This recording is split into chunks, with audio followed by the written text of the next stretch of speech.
We're going to look at 1 Corinthians 7 this morning in verses 1 through 24.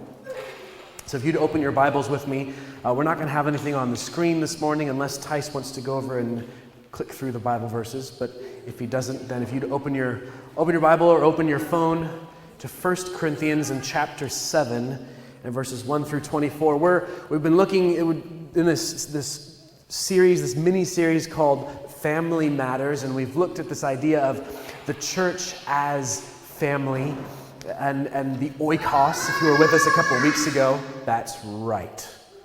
Big voice. And we looked at this idea, we've been looking at marriage for the last 2 weeks, and so we're going to pivot a little bit and look at what the New Testament says about singleness, marriage and singleness. And so we're going to look at 1 Corinthians chapter 7 because that's one of the few places where it talks about singleness. We're also going to keep talking about marriage a little bit because they're intertwined in that sense. And next week we'll look at singleness part 2, and then we'll have 2 weeks on parenting. And I said to my dad, I'll do the first one because I'm not very experienced yet, and you can clean up after me. So there you go. We'll do 2 weeks on parenting as well, because parenting is all kinds of fun and a big adventure. So 1 Corinthians in chapter 7, let me read, as we're running a little short on time, I'm going to read through the passage, and then we'll try and look at what Paul says. So he says in 1 Corinthians chapter 7 and verse 1, "Now, concerning matters about which you wrote, it's good for a man not to have sexual relations with a woman. But because of the temptation to sexual immorality, each man should have his own wife, and each woman her own husband. The husband should give to his wife her conjugal rights, and likewise the wife to her husband. For the wife does not have authority over her own body, but the husband does. And likewise, the husband does not have authority over his own body, but the wife does. Don't deprive one another, except perhaps by agreement for a limited time, that you may devote yourselves to prayer. But then come together again, so that Satan may not tempt you because of your lack of self-control. Now, as a concession, not a command, I say this. I wish that all were as myself, as I am, but each has his own gift from God, one of one kind and one of another. So, to the unmarried and the widows, I say that it is good for them to remain as I am, single that is, but if they cannot exercise self-control, they should marry. For it's better to marry than to burn with passion. To the married I give this charge, not I, but the Lord. The wife should not separate from her husband, but if she does, she should remain unmarried or else be reconciled to her husband, and the husband should not divorce his wife. Verse 12, to the rest I say, I, not the Lord, that if any brother has a wife who is an unbeliever and she consents to live with him, he should not divorce her. If any woman has a husband who is an unbeliever and he consents to live with her, she should not divorce him. For the unbelieving husband is made holy because of his wife, and the unbelieving wife is made holy because of her husband. Otherwise your children would be unclean, but as it is, they are holy. But if the unbelieving partner separates, let it be so. In such cases, the brother or sister is not enslaved. God has called you to peace. For how do you know, wife, whether you will save your husband? Or how do you know, husband, whether you will save your wife? Only let each person lead the life that the Lord has assigned to him and to which God has called him. This is my rule in all the churches. Was anyone at the time of his call already circumcised? Let him not seek to remove the marks of circumcision. Was anyone at the time of his call uncircumcised? Let him not seek circumcision, for neither circumcision counts for anything, nor uncircumcision, but keeping the commandments of God. Each one should remain in the condition in which he was called. Were you a bondservant when called? Don't be concerned about it. But if you can gain your freedom, avail yourself of the opportunity. For he who is called in the Lord as a bondservant is a freedman of the Lord. Likewise, he who is free when called is a bondservant of Christ. You were bought with a price. Do not become bondservants of men. So, brothers, in whatever condition each was called, there let him remain with God. Father, just as we look at this text, I pray that you would give us clarity, that you would speak to our hearts through it as well. It's in your name I pray. Amen.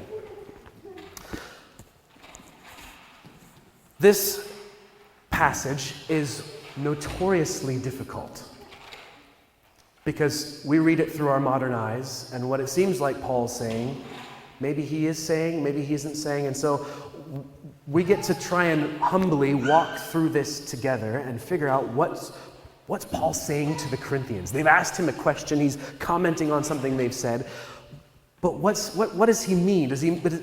It seems like he's saying something. Lots of different church strains have interpreted this in certain ways and been unhelpful in the process.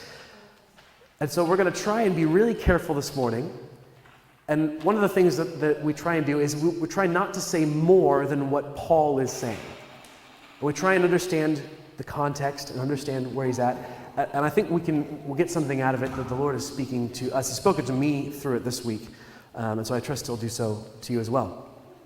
And so the first thing we need to consider in verse 1 is this idea that he's answering something that the Corinthians have wrote in a letter to him. In verse 1, he says, he's quoting them, and he says, they've written in a letter, it's good for a man not to have sexual relations with a woman. They're saying, Paul, this is a good thing, right? And so he's commenting on, he's saying, this is what you wrote, and now here's my thoughts. But before we dive into Paul's thoughts, we just need to understand a little bit of the Corinthian context in which they lived. In some ways, I don't think we can relate to it at all, and in some ways, I think we can. But Corinth was a port city. If you look down near the Mediterranean Ocean, there's a little not a peninsula. It's a narrow strip of land between two larger parts, and it's right there. It's right on the port. It's lots of trade and seafare. It has a huge temple to Athena. No, not Athena. Hermaphrodite, the god of fertility. And guess what was at the seaport? Guess what was at the temple? Prostitutes. It was a very sexually immoral city. It was a liberal city. All kinds of trade. You can kind of imagine. We have cities like that as well. And so Paul in chapter 5, there's actually all kinds of crazy stuff going on in the church at Corinth. In chapter 5 and verse 1, Paul says, it's actually reported that there is sexual immorality among you, and of a kind that isn't tolerated by even the pagans. The kind of stuff you guys are doing, says Paul, not even the unbelievers are doing. And he says, for a man has his father's wife. So in the Corinthian church, there's a case where a man is sleeping with his father's wife.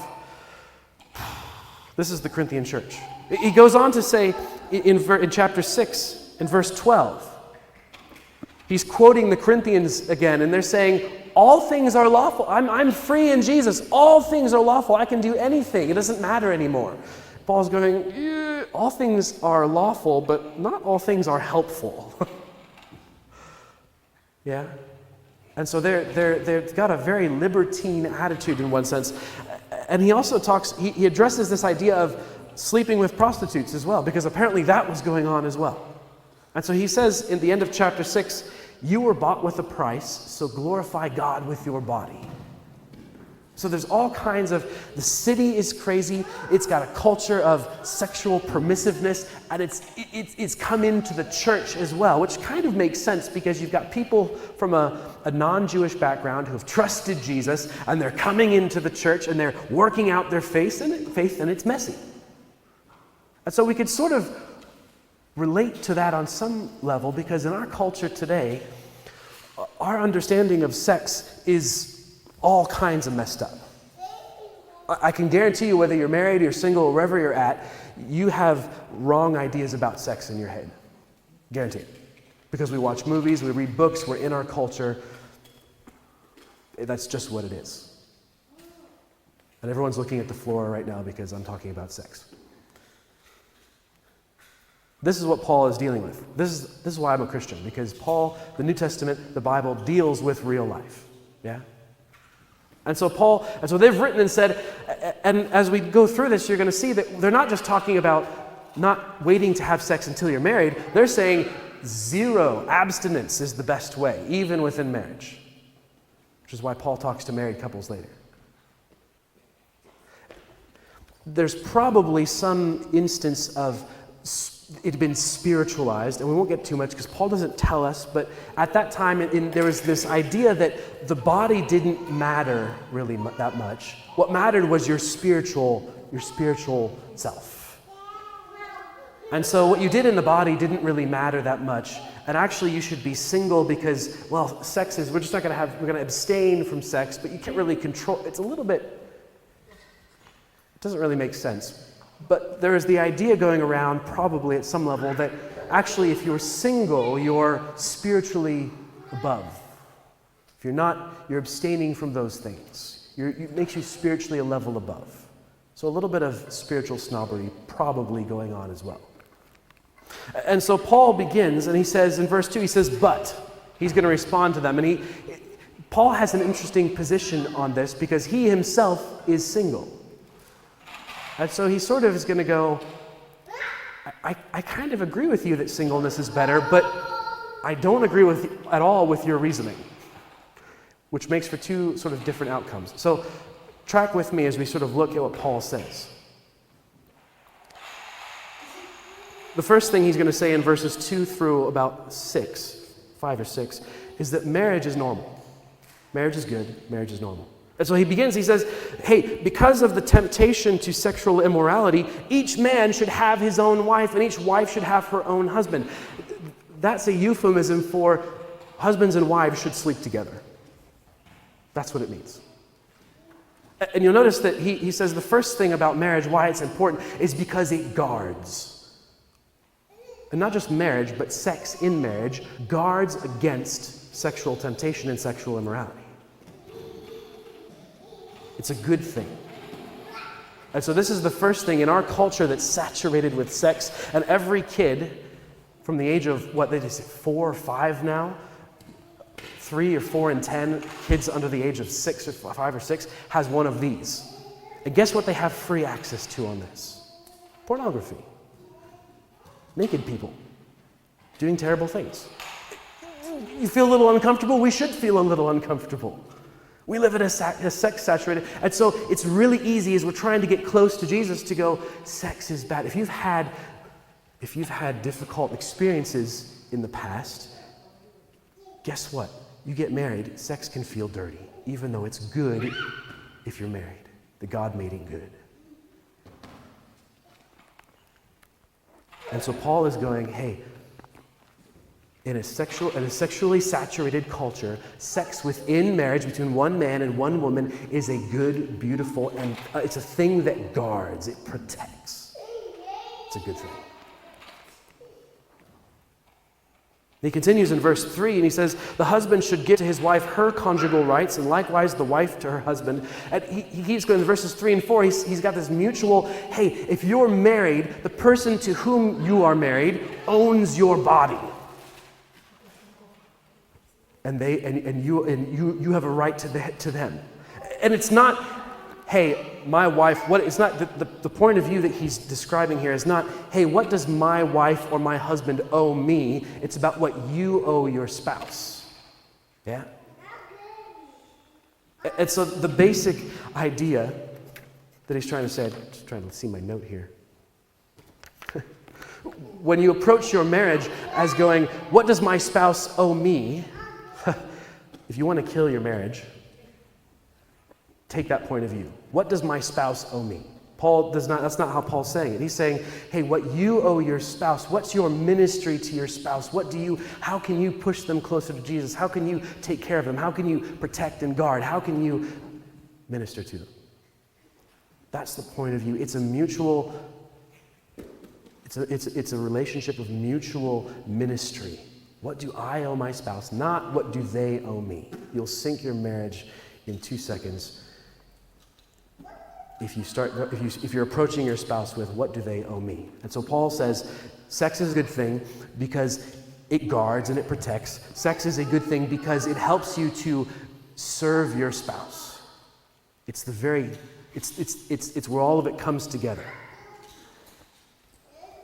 You notice in verse 5, he gives in a little bit to them. He says, I think this is the thing in verse 6, he says, as a concession, not as a command.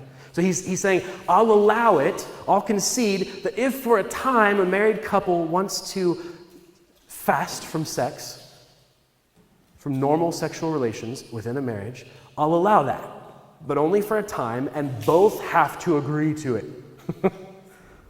Both have to agree to it. But then, and only for the purpose, of praying. Only for that purpose. If I can take one step forward with that, friends, what Paul's saying in a sense is, if there's no sex in marriage, something's wrong.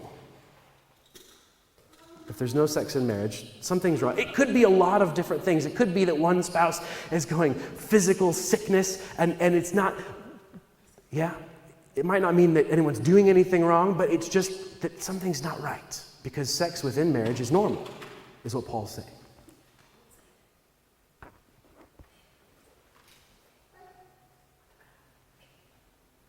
And so Paul says in verse 6, hey, this is a concession. It's not a command. If you're a married couple, you don't have to. You can very well give time to praying without fasting from normal sexual relations.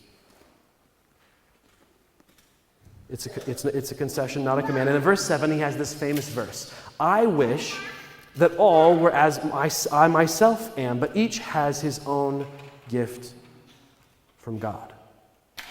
And so the first thing I want to notice, just really quick, about this idea of a gift of singleness, the first thing is that, hey,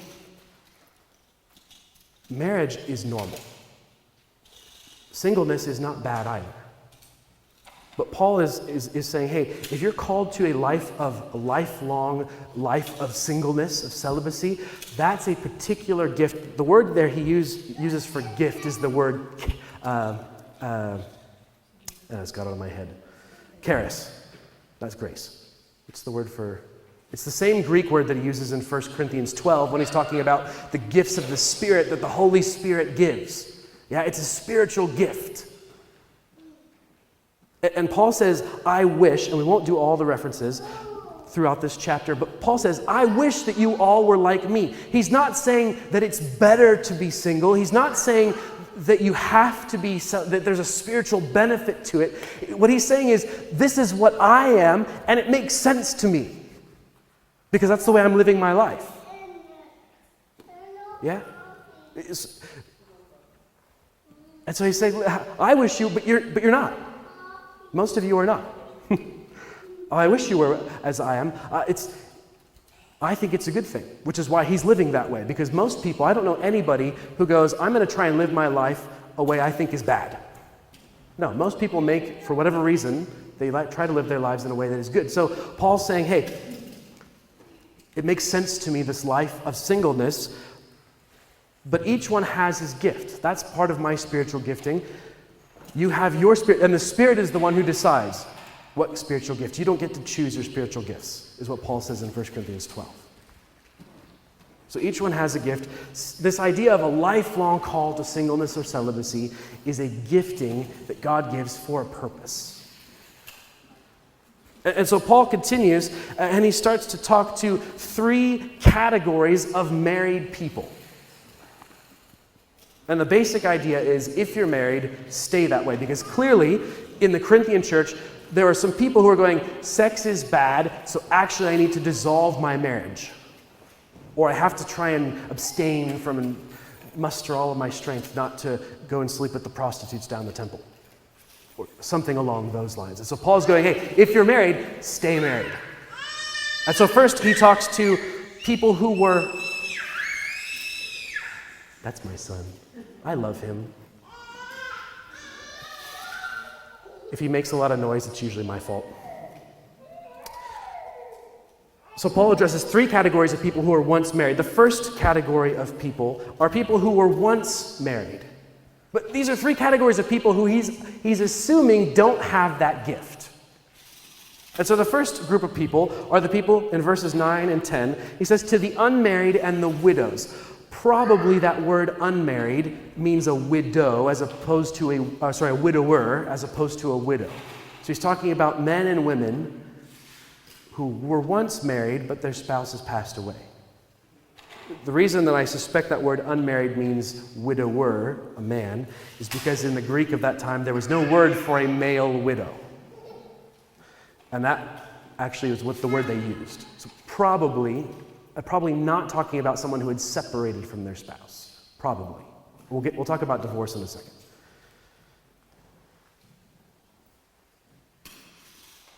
So he says, to those who were once married, it's good for you to remain as I am, but if you can't exercise self-control, you should get married. Because it's better to marry than to burn with passion. And so what he's saying is, hey, being single makes sense to me. I'm called to it. God has given me a gift to do this for a specific purpose, and we'll talk about that specific purpose next week in the second half of chapter 7. And so he says, if you were once married, if you are able to remain single and consecrate your life to the Lord in that way, do it. That's a good thing. But if you can't, hey, get married. Get married again. Because again, if you're going to sit there and burn with passion, sex within marriage protects and guards. It's a good thing.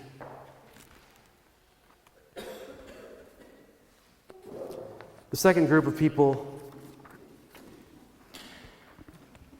are those who are married presently to a believer. And so Paul says, to the married I give this charge, not I, but the Lord. And what he means there is that Jesus clearly expressed his opinion on this matter in Matthew chapter 19. You can go and read that later if you want. But Jesus, so he's basically quoting he's summarizing what Jesus said. And Jesus says, hey, because the Pharisees had asked him, is it according to the law, are we allowed to divorce our wives? And the first note on that is, as soon as you start asking what you're allowed to do, it's the wrong question. I had teenagers come up to me when I was in youth ministry, and they would go, how far am I allowed to go with my girlfriend? Can we hold hands? Can we kiss? Are we allowed? And I would always go, you're asking the wrong question. The question is, what does Jesus want you to do? What I'm allowed to do is always use trying to justify sin at some level. What you really know you're not, that doesn't glorify Jesus, that he's not happy with you doing. And so the Pharisees said to Jesus, are we allowed to divorce our wives? And Jesus knows what they're trying to do is they've just seen a beautiful woman over there, and so it's sort of legalized lust. They're divorce my wife, go marry that beautiful woman over there, and I can commit adultery legally. Jesus is going, no. Marriage is for life, until death do you part. And he makes a concession as well. He says, if your spouse commits adultery, then you're allowed to divorce as well. But to me, death and adultery are two things that I would never wish for in my spouse. So Jesus is essentially going, don't divorce. That's what Paul's saying is, hey, if you're married to a believer, you need to stay married. Stay as you are. And just before we go to the third one, can I just say that divorce is one of those terribly messy, complicated. There's nothing, there's very little explicitly that's said, aside from what Jesus said, very black and white, and what Paul says here, but he's not really talking about divorce. And so divorce is really, it's painful, it's messy. And the good news of the gospel is that there is forgiveness. There's redemption. Jesus can work in your life. But it's complicated. But also, I want to be really clear, this passage is not a passage to say, yes, we can, or no, we can't get divorces. So that's not what Paul's trying to say here. The third group of people, to the rest, says Paul,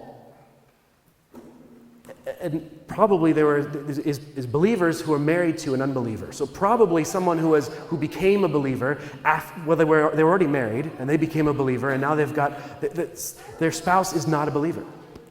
And perhaps they were trying to go, well, I have to keep living with this person, I just separate and find somebody who's a believer. And so Paul says, the same as everybody else, hey, stay as you are. Don't separate from your spouse. If your unbelieving spouse consents to live with you, whether you're a husband or a wife. Notice he keeps addressing both husbands and wives. So if they consent to live with you, stay with them. But if they insist on leaving, you can let them go. But for your part, Do everything you can to live in peace, is what he says, because the goal is that they would become a Jesus follower as well. The goal is that they would follow you, that unbelieving husband or wife would follow Jesus as well. So stay, from your point of view as a believing spouse, stay. And that's what he says in verse 16, how do you know whether God will save your husband? And how do you know, wife or husband, how God will save your wife? The goal is that your spouse would come to know Jesus as well.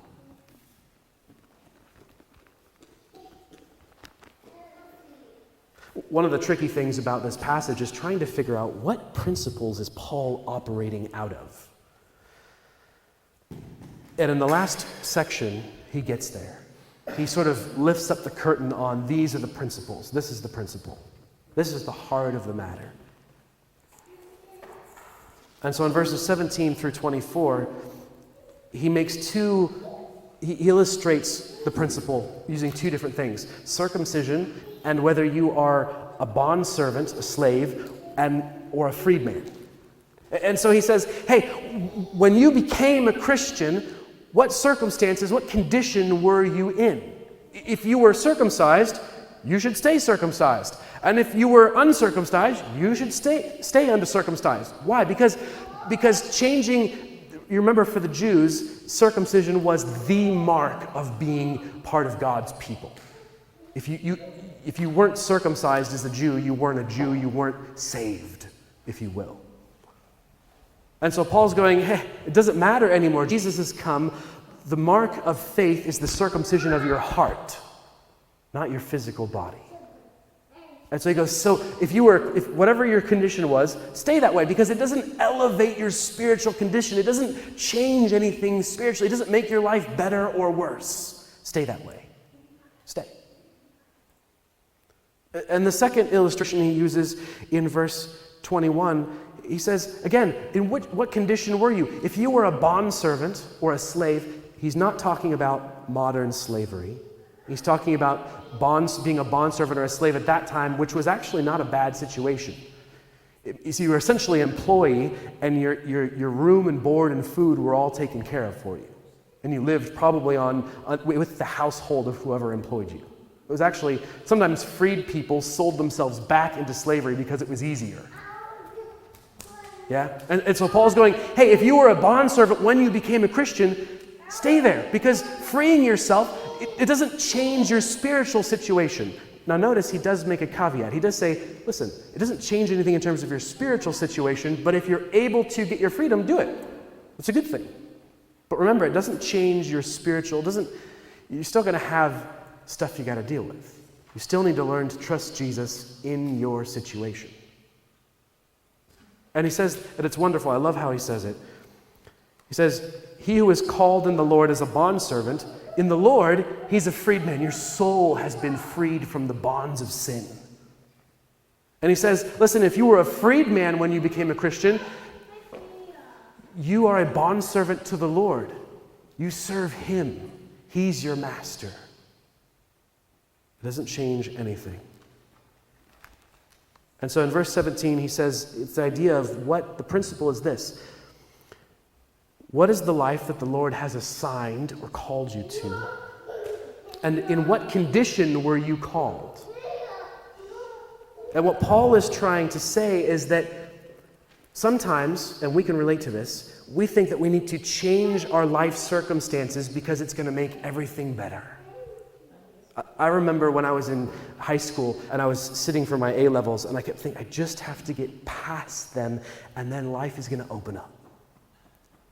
And then I got to college and I had exams again and it was like, I just have to get past these and then life is going to open up and be better and I can just live fully. And then I finished my undergrad and did my master's and I had a dissertation to write and it was like, oh, I just got to get past this. You see a pattern here? Now, I understand there's stress for exams, and Jamina, how's your study for exams going? It's going all right, yeah. This stress is normal stress for exams, but the point of view of going, if I could just get here, then life will open up and everything's going to be good, and Paul's going, no. Knowing Jesus is what opens life up. Knowing Jesus is what opens life up, regardless of your situation. If you're changing your circumstances and your situation because you're looking to your circumstances to have true abundant life, it's going to fail. So stay as you are. Stay as you are until you've learned to live in Jesus where you are. That's the principle. Because being married, being single, that's not what's going to fulfill you. And that's the real application in that sense. We can apply it to lots of different things and circumstances, but in terms of marriage and celibacy, singleness, if you are a single person and your hope is that when you get married, that person is going to fulfill you, you're actually self-centered. You're looking to better yourself. You're looking to that person as a circumstance to make your life. And the reality, friends, is that only Jesus can do that. Only Jesus can fulfill. Your spouse is not capable of doing that. And you'll kill your marriage. And so as a single person, what you need to know is this. If you're called to a life of celibacy, great. We'll talk about why Jesus calls people to a life of singleness.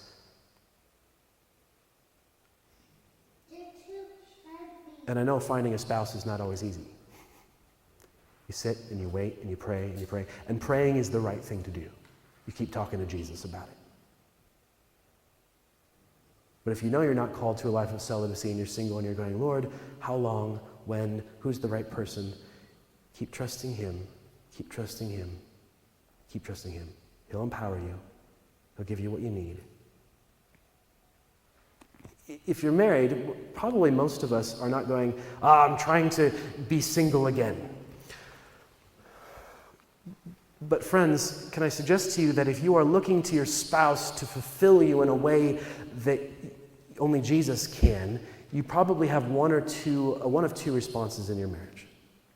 The first is that you try and change your spouse. If you're trying to change your spouse, that's a good sign that you are looking to them to fulfill things that only Jesus can fulfill. And the second response is that you retreat and hide from your spouse because you've realized they can't fulfill you, but you're still not looking to Jesus. And so you retreat and you hide so you won't get hurt. Withdraw or trying to change them. I want to close with Psalm 46. Not 46, Psalm 38. Not even close. Psalm 30, not 38, 37. We'll get there. Psalm 37, verses 3 and 4. Here's what Paul says. He says, trust in the Lord and do good. Dwell in the land and befriend faithfulness. And here's verse 4. Delight yourself in the Lord and He will give you the desires of your heart. And so friends, whether you're single, whether you're married, whether you're unmarried now, you used to be married for whatever reason, here's the principle that here's the bedrock of it. Look to Jesus because He can satisfy you. Trust Him with the desires of your heart because He knows what you need. He knows when you need it. And He'll satisfy them in the right time and the right way. He'll satisfy them in the right time and in the right way. And so you can trust Him with the desires of your heart. You can make Him the desire of your heart, and He will bless you with the right things at the right time. Let's pray, and then we'll close in song.